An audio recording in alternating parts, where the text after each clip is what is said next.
Jau otro reizi esot Mahariši Vēdisko zināšanu universitātē, uz Mahariši portretu neskatāmies kā uz noslēpumainu svešinieku. Viņa gudrais, pētošais skatiens vien atgādina, ka dzīvot laimīgāk, būt veselāki un bagātāki varam šeit un tagad. Vien jāatceras, ka esam visuma sastāvdaļa. Zinātniski ir pierādīts, ka cilvēka apziņa, cilvēka prāts vismierīgākais stāvoklī ir identisks dabas prātam. Ko tas nozīmē? Ka mums laikam vajadzētu kaut kādu tehnoloģiju, kaut kādu tehniku, kura palīdzētu mūsu prātam nokļūt tāda vismierīgākai stāvoklī. Jo tāda stāvoklī cilvēks varētu izjust visas tās zināšanas, kas satur dabas likums. Tas fundamentālās zināšanas, kas ir nākušas pie mums no fizikas zinātnes, no fizioloģijas, no ķīmijas, no matemātikas, no kompjutera zināšanām. Visas tās zināšanas kopumā mēs saucam par dabas prātu. Un tas dabas prāts ir pieejams katram cilvēkam viņa mierīgākajā apziņas stāvoklī. Tas ir tas, par ko mēs runājam iepriekšējā reizē. Un tāda tehnika, tāda tehnoloģija saucās transcendentāla meditācija, kura savu nosaukumu ņēmusi no latīņu valodās. Medito meditare domāt un transcendent solis par. Solis pāri individuālai domāšanai, uz to paplašināto, uz to dabas prātu. Vediska zināšanas ir nākušas no seniem laikiem.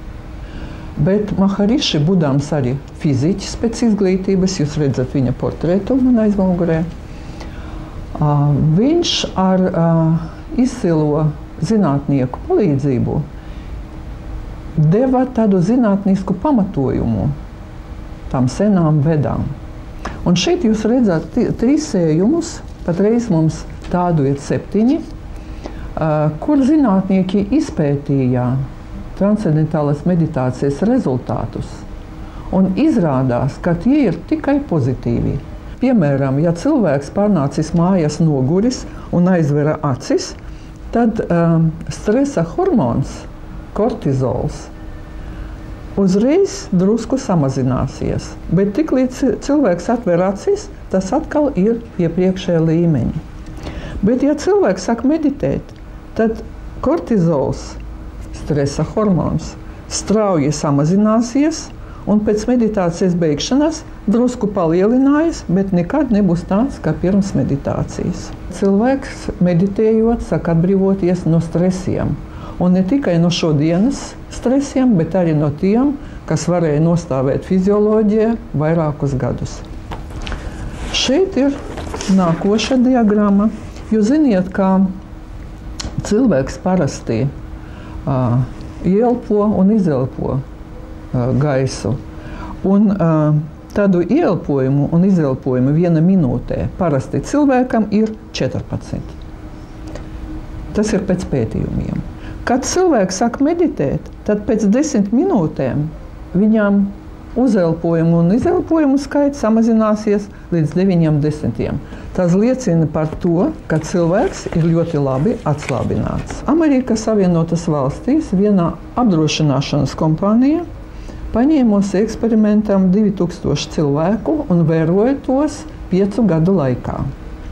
Sadalīja 2 grupas pa 1000. Viena grupa ārstējās kā parasti ar zālēm, ar medikamentiem, un otrā ieguva transcendentālo meditāciju. Un jūs redzat, tas trīpotais taisnsturis, tie ir tie cilvēki, kas lietoja zāles, un tas gaišais ir tie cilvēki, kas vienkārši meditēja 5 gadu laikā. Un jūs redzat, kā piemēram zarnu un kuņģu slimības samazinājās kaut kur uz 69%. Deguns kakls un auss kaut kur uz 73%. Sirds slimības gandrīz uz 90%. Visur pat vēža slimība samazinājās uz 55%. Nu, parasti medicīnā nosaka, ka pat novecojot cilvēkam asinsspiediens palielinājās. Jūs redzat, 3 vecuma grupas un kontrolgrupa aiztīpota. Bet tas baltais meditējošie. Un jūs redzat, ka neskatoties uz to, ka cilvēks dzīvo savu dzīvi uz priekšu un noveco, asinsspiediens paliek optimālajā līmeņa, neskatoties uz gadiem. Nevienam negribas novecot. Ja cilvēks meditē tādu īsu laiku, no gada līdz 3, tad viņa bioloģiskais vecums, ko var noteikt poliklinikā pēc fizioloģijas radītājiem, pret viņa chronoloģisko vecumu ir jaunāk uz 5 gadiem. Bet, ja cilvēks meditē ilgāku laiku, 5 gadus un vairāk, tad starpībā starp chronoloģisko un bioloģisko ir 12 gadi. Pēc pirmā raidījumā pie mums uz ievadlekciju bija atnākušas pār 20 cilvēkiem. Un daži no viņiem jau ir ieguvuši transcendentālo meditāciju. Šodien mēs gribam īsumā varbūt pateikt par viņu pieredzi, ko viņi izjūt meditācijas laikā un savā reālā dzīve pēc tās. Man visvairāk nomoc bezmiegs. Es ļoti īsu laiku naktīs guļu. Un, kad es pamožos, es vairāk aizmigt nevaru. Es esmu izmēģinājusies visu kaut ko, vai ne? Un man ļoti laikam iespaido arī mēnesis, pilnmēnesis. Un vispār ar to gulēšanu ir slikti, bet man ļoti patīk meditācija kā tāds process. Kā jūs jūtat šo meditācijas procesu? Nu, kas jums tur patīk? Man ir tāds miers, manī iestājās tāds miers. Ļoti, ļoti laba sajūta ir. Ļoti laba sajūta. Tā, cik ilgi jūs ar to tagad jau nodarbojaties? 1 nedēļu tikai. Un mājās cik ilgi? Kādas 22 minūtes es tāpatās pasēdu, acis ciet, un pēc tam 20 minūtes es meditēju. Un atkal 2 minūtes, jā, protams, un 2 minūtes es atkal pasēdu tāpatās, un lēni atver acis, un ar to ir process beidzies.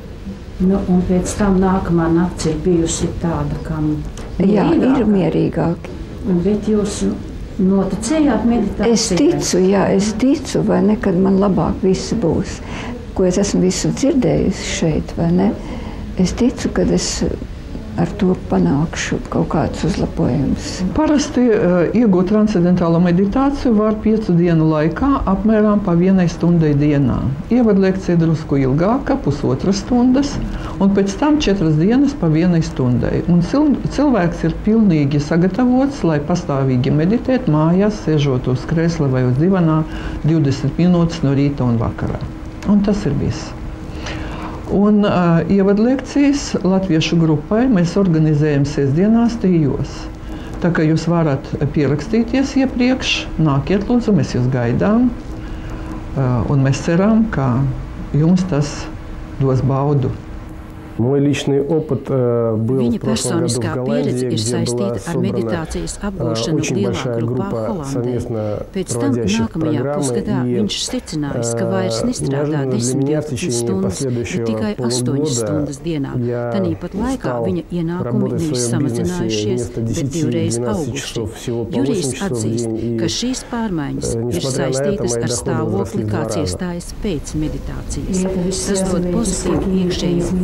Vairs nejūties noguris, esi svaigs visu dienu, viegli pieņemt lēmumus un rast alternatīvas risinājumus, sadarbojoties ar saviem biznesa partneriem. В течение дня дает очень позитивный, очень мощный внутренний фон.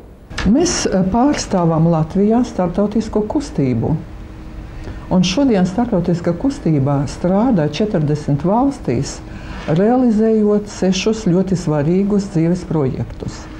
Es tūlīt nosaukšu. Izglītībā, kas nozīmē dot cilvēkiem tādu izglītību, kurā arī ietver subjektu, cilvēku, kas saņem zināšanas. no apziņas viedokļa. Otrais projekts ir veselības aizsardzība, atkal no profilakses viedokļa. Trešais ir būvniecības programmā, bet kā jums patiktu, ja es jums nosauktu kā veiksmi radošo māju izbūvē? Ja māja ir izbūvēta pēc visiem dabas likumiem, tad viņa pati rod veiksmi. Nākamais projekts ir nesatricinamība, gan individuālā, gan valsts. Nākamais projekts ir organiska lauksaimniecība. To jūs visi saprotāt, ko tas nozīmē. Un pēdējais projekts ir nabadzības novēršanā. Mums ļoti palaimējās, jo starptautiska kustība pievēršā mūsu valstī savu uzmanību, un tagad mēs meklējam gan zemes gabalus, lai sākt būvēt pavisam jaunas skolas un jaunu kliniku ar to jauno piegājienu. Lai īstenotu būvniecību pēc vediskajiem principiem, Latvijā šajās dienās no Somijas bija ieradies arhitekts Vojteks Skalskis, bet par to nākamreiz.